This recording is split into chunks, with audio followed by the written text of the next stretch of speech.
പ്രധാന ഉപാധിയാണ് കൊമ്പ്. ആൺമൂസിന് മാത്രമാണ് കൊമ്പുണ്ടാവുക. ശിരസിൽ ഇരുവശങ്ങളിലേക്ക് എഴുന്നു നിൽക്കുന്ന കൊമ്പുകളും പേറിയാണ് വരവെങ്കിൽ നിസ്സംശയം ഉറപ്പിക്കാം അത് ആൺമൂസാണെന്ന്. അത്യപൂർവമായി പെൺമൂസിനും കൊമ്പ് വളരാറുണ്ട്. ഹോർമോൺ ഇംബാലൻസിന്റെ ഫലമായാണ് അത്. ആൺമൂസിന്റെ കൊമ്പിന്റെ അത്രയൊന്നും വലിപ്പമോ നീളമോ അതിനുണ്ടാവുകയുമില്ല. പെൺമൂസിന്റെ കൊമ്പ് പിശാചിന്റെ കൊമ്പാണെന്നാണ് അമേരിക്കൻ ഗോത്ര ജനത വിശ്വസിച്ചു പോന്നത്. കൊമ്പുള്ള പെൺമൂസിനെ കണ്ടാൽ ഏതെങ്കിലും തരത്തിലുള്ള അനർത്ഥമുണ്ടാകുമെന്ന് അവർ കരുതി പോന്നു. കൊമ്പുള്ള പെൺമൂസ് മുന്നിൽ വന്ന് പെട്ടാൽ അതിനെ കൊന്നുകളയുക പോലും ചെയ്തിരുന്നു ചില അമേരിക്കൻ ഗോത്ര വിഭാഗങ്ങൾ. മറ്റ് മാൻ സ്പീഷീസുകളെ അപേക്ഷിച്ച് മൂസിന്റെ കാഴ്ചശക്തി അത്ര മികച്ചതല്ല. പരമാവധി 30 മീറ്റർ ദൂരെ വരെയുള്ള കാഴ്ചകളെ വ്യക്തമായി ഇവർക്ക് ലഭിക്കൂ. എന്നാൽ കേൾവിശക്തിയും ഘ്രാണശക്തിയും അപാരമാണ്. ആഹാരം തേടൽ, ശത്രു നിരീക്ഷണം എന്നിവയ്ക്കൊക്കെ കേൾവി ഘ്രാണശക്തികൾ ഇവർ കൂടുതലായി ഉപയോഗപ്പെടുത്തുന്നു. ആഹാരം സമൃദ്ധമായി ലഭ്യമെങ്കിൽ ആ വിവരം അന്യമൂസുകൾക്ക് കൈമാറുന്ന സ്വഭാവം ഇവർക്കുണ്ട്. പ്രത്യേക ശബ്ദം പുറപ്പെടുവിച്ചാണ് സന്ദേശം കൈമാറുന്നത്. അന്യമൂസുകൾ പുറപ്പെടുവിക്കുന്ന അത്തരം ശബ്ദം കേട്ടാൽ ഉടൻ ചുറ്റുവട്ടത്തുള്ള മൂസുകൾ ശബ്ദത്തിന്റെ ഉറവിടം ലക്ഷ്യമാക്കി പോവുകയായി. ശത്രു സാന്നിധ്യം തിരിച്ചറിഞ്ഞാലോ കാലാവസ്ഥയിൽ പൊടുന്നനെ വ്യത്യാസമുണ്ടായാലോ ഒക്കെ മൂസുകൾ വായ നന്നായി തുറന്ന് കഴിയാവുന്നത്ര ഉച്ചത്തിൽ ശബ്ദം പുറപ്പെടുവിക്കും. മറ്റു മൂസുകൾ അപ്പോൾ ജാഗ്രത പാലിക്കും. ഏതെങ്കിലും മറവിലേക്ക് ഒളിക്കും, അല്ലെങ്കിൽ ആ ഭാഗത്തു നിന്നും ഓടിയകലും.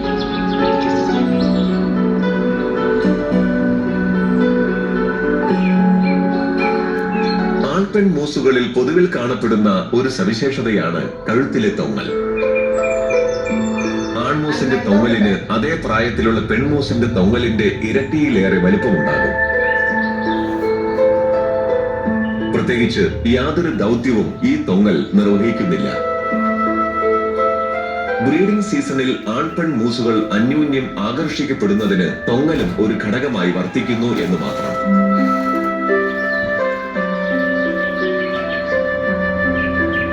ഇളം തവിട്ട് നിറം മുതൽ കടും തവിട്ട് നിറത്തിൽ വരെയാണ് മൂസുകൾ കാണപ്പെടുന്നത്.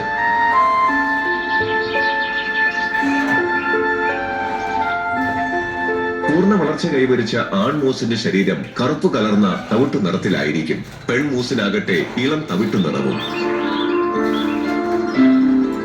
ശരീര നിറത്തിലെ വ്യത്യാസം കൂടുതൽ വ്യക്തമായി കാണാനാവുന്നത് മൂസിന്റെ മുഖത്താണ്. പെൺമൂസിന്റെ ശരീരത്തിന്റെ പിൻഭാഗത്തിന് വെള്ള നിറമാണ്. വാൽ ഭാഗത്ത് വൃത്താകൃതിയിലാണത് കാണപ്പെടുക.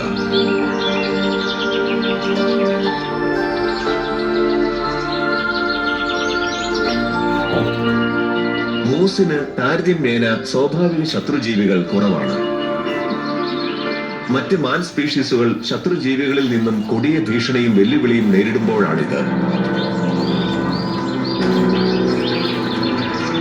മൂസ് വാസമുറപ്പിച്ചിരിക്കുന്ന മേഖലയുടെ പ്രത്യേകത കൊണ്ടുകൂടിയാണ് സ്വാഭാവിക ശത്രുക്കൾ അധികമില്ലാത്തത്. സൈബീരിയൻ ടൈഗർ, ചെന്നായ, ബ്രൗൺ ബെയർ എന്നിവയാണ് മൂസിന്റെ സ്വാഭാവിക ശത്രുക്കൾ. അവയെല്ലാം മുൻനിര ഇരപിടിയന്മാരുമാണ്. നവജാതർ മുതൽ മുതിർന്ന മൂസുകൾ വരെ അവർക്ക് ഇരയാകുന്നുണ്ട്.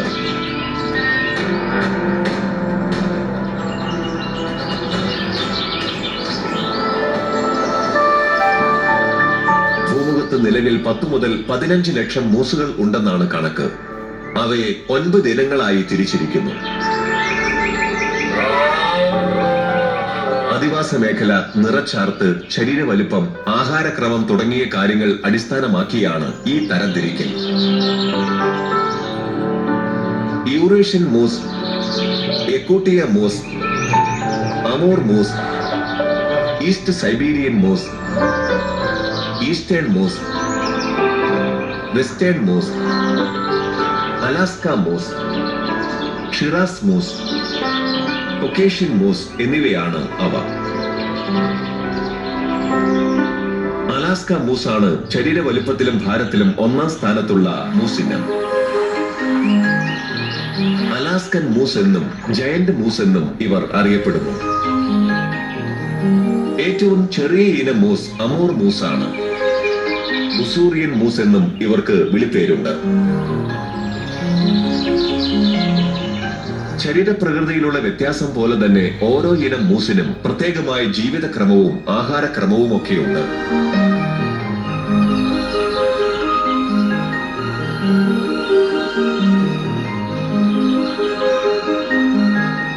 മറ്റ് മാൻ ഇനങ്ങളിൽ നിന്നും തികച്ചും വ്യത്യസ്തത പുലർത്തുന്നു മൂസിന്റെ കുടുംബ സാമൂഹ്യ ജീവിതം.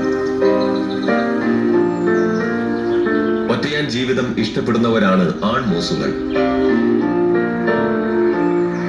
ബ്രീഡിംഗ് സീസണിൽ മാത്രമാണ് ആ സ്വഭാവത്തിൽ അല്പമെങ്കിലും മാറ്റം കാണുന്നത്. ഇണചേരലോടെ ആൺമൂസിന്റെ പ്രത്യുൽപാദനപരമായ ഉത്തരവാദിത്തം പൂർത്തിയാകും.